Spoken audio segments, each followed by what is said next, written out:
Hi friends, welcome back to my YouTube channel. ನಾನು ಇವತ್ತು ಖಾರ ಪೊಂಗಲ್ ನಾನು ಯಾವ ಥರ ಮಾಡ್ತೀನಿ ಅಂತ ನಿಮ್ಮ ಜೊತೆ ಶೇರ್ ಮಾಡ್ಕೊಳ್ತಿದ್ದೀನಿ. ಅದಕ್ಕೆ ಏನೇನು ಇಂಗ್ರೀಡಿಯೆಂಟ್ಸ್ ಬೇಕು ನೋಡೋಣ. ಒಂದು ಗ್ಲಾಸಲ್ಲಿ ಅರ್ಧ ಗ್ಲಾಸಷ್ಟು ಹೆಸರು ಬೇಳೆನ ಮತ್ತು ಅರ್ಧ ಗ್ಲಾಸಷ್ಟು ಅಕ್ಕಿನ ವಾಶ್ ಮಾಡಿ ನೆನೆಸಿಟ್ಟಿದ್ದೀನಿ.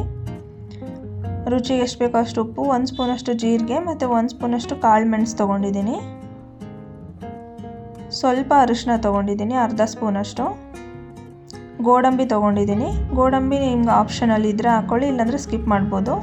ಕರಿಬೇವು, ಶುಂಠಿ ಮತ್ತು ಬೆಳ್ಳುಳ್ಳಿ ತೊಗೊಂಡಿದ್ದೀನಿ, 2 ಜಜ್ಜಿಟ್ಕೊಂಡಿದ್ದೀನಿ. ಕೊತ್ತಂಬರಿ ಸೊಪ್ಪು, 3 ಮೆಣಸಿನ್ಕಾಯಿ ತೊಗೊಂಡಿದ್ದೀನಿ. ತೆಂಗಿನಕಾಯಿನ ಹೆಚ್ಚಿಟ್ಕೊಂಡಿದ್ದೀನಿ ಕಟ್ ಮಾಡಿ.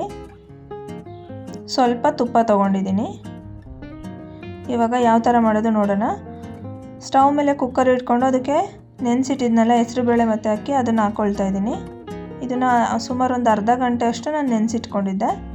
ಈ ಗ್ಲಾಸಲ್ಲೇ ಹೆಸರುಬೇಳೆ ಅಕ್ಕಿ ತೊಗೊಂಡಿದ್ದು, ಅರ್ಧ ಗ್ಲಾಸಷ್ಟು ಹೆಸರುಬೇಳೆ, ಅರ್ಧ ಗ್ಲಾಸಷ್ಟು ಅಕ್ಕಿನ. ಇವಾಗ ಅದೇ ಗ್ಲಾಸಲ್ಲಿ 4 ಗ್ಲಾಸಷ್ಟು ನೀರು ಹಾಕ್ಕೊಳ್ತಿದ್ದೀನಿ. ನೀರು ಹಾಕಿ ಸ್ವಲ್ಪ ಉಪ್ಪು ಮತ್ತು ಅರಿಶಿನ ಹಾಕಿ 1 ವಿಷಲ್ ಬೇಯಿಸ್ಕೊಳ್ತೀನಿ.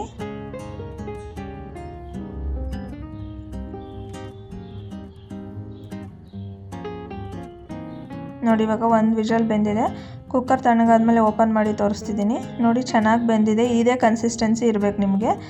ಇದಕ್ಕಿಂತ ಗಟ್ಟಿಯಾಗಿದ್ದರೆ ಇವಾಗಲೇ ಸ್ವಲ್ಪ ನೀರು ಹಾಕ್ಕೊಂಡು ಇದನ್ನು ಲೋ ಫ್ಲೇಮಲ್ಲಿ ಇಟ್ಟು ಬಿಟ್ಬಿಡಿ. ನಾವು ಒಗ್ಗರಣೆ ರೆಡಿ ಮಾಡ್ಕೊಳ್ಳೋ ಅಷ್ಟರಲ್ಲಿ ಅದು ಕನ್ಸಿಸ್ಟೆನ್ಸಿ ಸರಿಯಾಗಿರುತ್ತೆ. ನಾನಿವಾಗ ಅದನ್ನು ಲೋ ಫ್ಲೇಮಲ್ಲಿ ಇಟ್ಟು ಕಡಾಯಿ ತೊಗೊಂಡು 2 ಸ್ಪೂನಷ್ಟು ಆಯಿಲ್ ಹಾಕ್ಕೊಳ್ತಾ ಇದ್ದೀನಿ.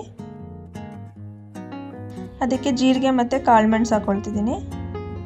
ಜೀರಿಗೆ ಮೆಣಸನ್ನ ಸ್ವಲ್ಪ ಒಂದು 10 to 20 ಸೆಕೆಂಡ್ಸ್ ಫ್ರೈ ಮಾಡಿಬಿಟ್ಟು ಅದ್ರ ಜೊತೆನೇ ಗೋಡಂಬಿ ಹಾಕ್ಕೊಳ್ತಿದ್ದೀನಿ. ಗೋಡಂಬಿನೂ ಅಷ್ಟೇ ಸ್ವಲ್ಪ ಫ್ರೈ ಮಾಡಿಬಿಟ್ಟು ಇವಾಗ ಇದ್ರ ಜೊತೆನೇ ನಾನು ಬೆಳ್ಳುಳ್ಳಿ ಮತ್ತು ಶುಂಠಿನ ಜಜ್ಜಿಟ್ಕೊಂಡಿದ್ನಲ್ಲ ಅದನ್ನು ಹಾಕ್ಕೊಳ್ತಾ ಇದ್ದೀನಿ.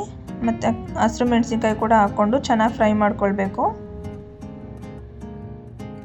ಇದೆಲ್ಲ ಹಸಿ ವಾಸನೆ ಹೋಗೋವರೆಗೂ ಸ್ವಲ್ಪ ಫ್ರೈ ಮಾಡಬೇಕು, ಶುಂಠಿ ಮತ್ತು ಬೆಳ್ಳುಳ್ಳಿದು. ಇವಾಗ ತೆಂಗಿನಕಾಯಿ ಕೂಡ ಹಾಕ್ಕೊಳ್ತಾ ಇದ್ದೀನಿ. ಸ್ವಲ್ಪ ಕರಿಬೇವು ಮತ್ತು ಅರಿಶಿನ ಕೂಡ ಹಾಕ್ಕೊಂಡು ಚೆನ್ನಾಗಿ ಫ್ರೈ ಮಾಡ್ಕೊಳ್ತೀನಿ. ಇದನ್ನು ಲೋ ಫ್ಲೇಮಲ್ಲೇ ಇಟ್ಕೊಂಡು ಚೆನ್ನಾಗಿ ಎಲ್ಲದ್ರದ್ದು ಹಸಿ ವಾಸನೆ ಹೋಗೋವರೆಗೂ ಚೆನ್ನಾಗಿ ಫ್ರೈ ಮಾಡ್ಕೊಳ್ಬೇಕು.